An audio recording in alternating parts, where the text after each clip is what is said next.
Regresamos con más que noticias. Aquí tenemos con nosotros a una invitada de lujo, la doctora Wanda Pérez, familia mía y todo, otorrinolaringólogo, quien viene a hablarnos sobre un tema muy importante a propósito que estamos en Semana Santa, cómo prevenir las infecciones auditivas. Gracias por acompañarnos. Tú sabes, Wanda, que estamos en una temporada donde los baños en playas, en piscina, aumentan y por lo tanto me imagino que también las infecciones en el oído. Me gustaría que nos hablaras un poquito acerca de qué se tratan, cuántas infecciones existen y cuáles son las más comunes en esta época. Perfecto. Bueno, ante todo, gracias por la invitación. Es un placer estar aquí. Llevar recomendaciones tan apropiadas en este momento a la población siempre es factible. La verdad es que hay múltiples infecciones que se pueden presentar en el oído, dependiendo de la localización de estas infecciones, porque el oído tiene diferentes sitios donde pudieran presentarse. Pero en este momento, yo creo que hablar de otitis externa o infecciones de oído externo, de la parte de afuera del oído, es lo que más nos compete, porque son las que con mayor frecuencia se presentan a causa de los baños de inmersión, de la humedad y de la manipulación. Usualmente, cuando aumentan las actividades acuáticas, hay pues una humedad constante o frecuente en el conducto auditivo, que es una de las porciones más externas del oído, y esta humedad muchas veces hace que los pacientes tengan esa sensación de oído tapado y que se vean en la necesidad de limpiarse, otras veces que sientan picazón o prurito, muchas veces dolor, y la manipulación hace que las bacterias proliferen y que por supuesto las infecciones aparezcan. ¿Y qué hacer ante este típico tapado de oído? Me pasa mucho con mi hija. Yo creo que los niños son los más afectados con este tipo de tema. Tengo una niña de 9 años que siempre me dice que se le tapa el oído luego de salir de la piscina o de la playa. ¿Cómo podemos reaccionar ante esto? Esas son las famosas otitis del nadador, que son infecciones que se presentan, repito, por humedad. Usualmente las recomendaciones están dirigidas a que si después del baño de inmersión, o sea, después que se haya humedecido el oído, pues hagamos un pequeño giro en la cabeza en el lado contrario o en el mismo lado en donde tenemos esa sensación para proporcionar que el agua salga. De hecho, es prudente traccionar ligeramente, con sutileza, no alar duro, la parte de afuera del oído, la oreja o pabellón auricular, para hacer que sea más horizontal y que entonces el agua pueda salir con una toalla, que no sea una toalla, que no sea duro, y no introduciéndola adentro, sino colocándola afuera, se coloca un momentito y así logramos que esa agua pues vaya a la toalla y se puede pues secar. Lo ideal es que no se introduzca nada, porque repito, la manipulación, la introducción de objetos como el hisopo, el pincho o cualquier otro objeto puede proporcionar que se hinchen o que se inflamen las paredes del oído y repito, pues que las bacterias proliferen y que aparezca la infección. Entonces ya es como más difícil de resolver. ¿Es recomendable utilizar tampones o bastoncillos, como se le dice, cuando vamos al agua? Más bien tapones acuáticos. Los bastoncillos que es como que para limpiar, pero los tapones acuáticos que usualmente están hechos de silicón y de algunas estructuras suaves que pueden colocarse en cualquier conducto y se modifican de acuerdo al conducto, son de gran utilidad, sobre todo en aquellos pacientes en donde hay una recurrencia, como es el caso de tu hija, en donde se presenta con frecuencia por humedad las infecciones de oído. Colocar un tapón genera que el agua no penetre en el oído, que no haya humedad, que por lo tanto no aparezca infección. Son parte como de las recomendaciones esenciales. También hay gente que tiene mucha resequedad y que esa piel que es tan reseca se descama y hace que aparezca la infección con la humedad.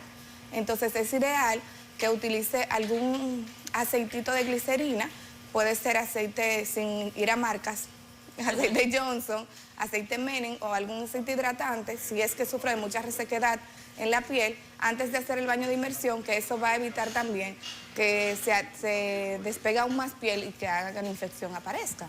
¿Es verdad, doctora, lo que dicen que los oídos se limpian solos? A mí siempre me decían, el oído se limpia con el codo. Claro. Y entonces el codo yo no alcanzaba y yo decía, mami, pero no se puede. Me dice, bueno, eso dicen los médicos, que no se puede limpiar los oídos. Es cierto. El oído tiene su propio mecanismo de limpieza. Incluso cuando observamos el oído en la consulta, le mostramos a los pacientes que la parte externa del oído, lo que se llama conducto, tiene una piel muy similar a la piel que tenemos aquí afuera. Entonces esa piel tiene vellosidades que son las que se encargan de desplazar lo que hay dentro del conducto. Y por lo tanto la manipulación no es necesaria, todo lo contrario.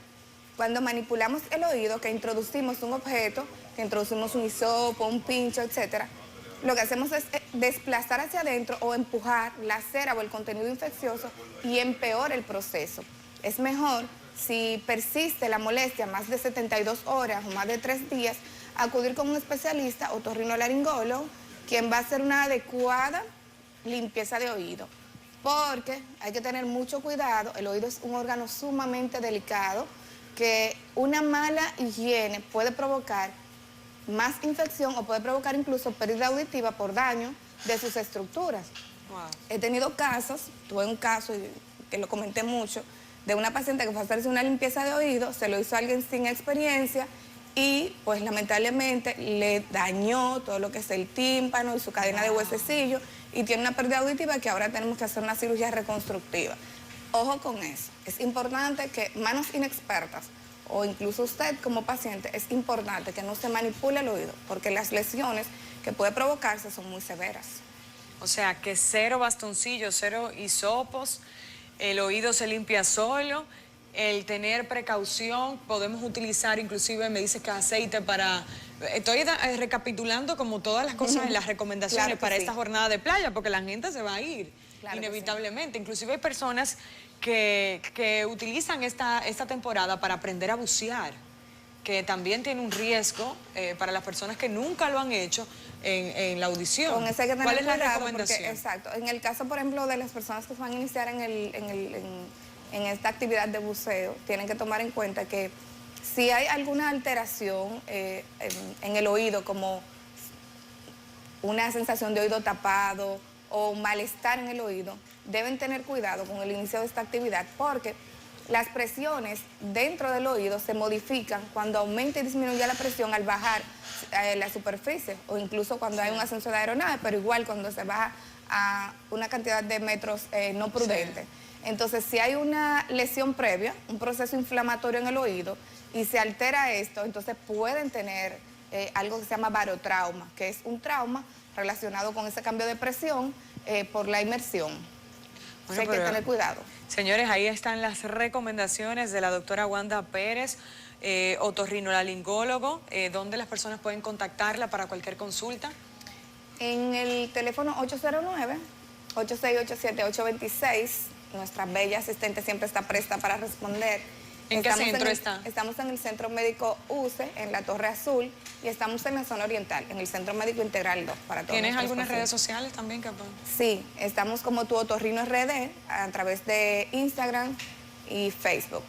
Bueno, pues muchísimas gracias una vez más a la doctora Wanda Pérez por acompañarnos y por ofrecernos estas recomendaciones a propósito de Semana Santa. Muchísimas gracias por la invitación y espero que disfruten mucho de estas pequeñas vacaciones, pero sobre todo que traten de estar tranquilos y que eviten otras cosas más comunes como conducir después de tomar alcohol, evitar las altas velocidades, etcétera, porque no debemos olvidar que uno de los problemas principales son los accidentes de tránsito que pueden involucrar lesiones.